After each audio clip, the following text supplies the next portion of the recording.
Middle ઈસ્ટમાં યુદ્ધ વચ્ચે રાજ્યમાં ગેસનું સંકટ વધ્યું। રાજ્યમાં વધી રહેલા ગેસ સંકટ પર સરકારે જવાબ આપ્યો છે। ગેસના પુરવઠા અંગે મંત્રી ઋષિકેશ પટેલનું નિવેદન। પુરવઠો ખોરવાય નહીં તે માટે સરકાર આયોજન કરી રહી છે। ઘરોમાં ગેસની બોટલો પહોંચે તે રાજ્ય સરકારની પ્રાયોરિટી છે। ઇન્ડસ્ટ્રીયલ ગેસમાં 50% કાપ મૂકવામાં આવ્યો છે। ફર્ટિલાઇઝર કંપનીઓ અને ડેરીઓમાં 40% કાપ મુકાયો। રાજ્યમાં એક પણ ચૂલો બંધ ન થાય તેની સરકારને ચિંતા છે। કોમર્શિયલ સિલિન્ડરમાં હજુ સુધી કોઈ કાપ નથી મૂકવામાં આવ્યો।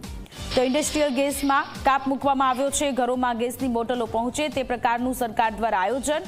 ફર્ટિલાઇઝર કંપનીઓ અને ડેરીઓમાં 40% સુધીનો કાપ મૂકવામાં આવ્યો છે।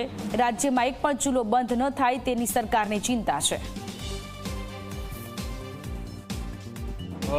જે ઇન્ડસ્ટ્રીયલ ગેસીસ છે એના માટે પણ આપણે ઇન્ડસ્ટ્રીની અંદર 50% જેટલો કાપ કર્યો છે અને ફર્ટિલાઇઝર અને દૂધ માટે એ 40% જેટલો કાપ છે, જેથી કરી ડોમેસ્ટિક પર્પઝ માટે કે દરેક ઘરની અંદર જે રસોઈ માટે વપરાતો જે ગેસ છે, જે સિલિન્ડર્સ છે, એમાં ક્યાંય કોઈ પણ પ્રકારનો વિક્ષેપ અથવા તો બાધા ના પડે અને રેગ્યુલર એનો નિયમિત પુરવઠો જળવાઈ રહે એના માટે રાજ્ય સરકાર કટિબદ્ધ છે।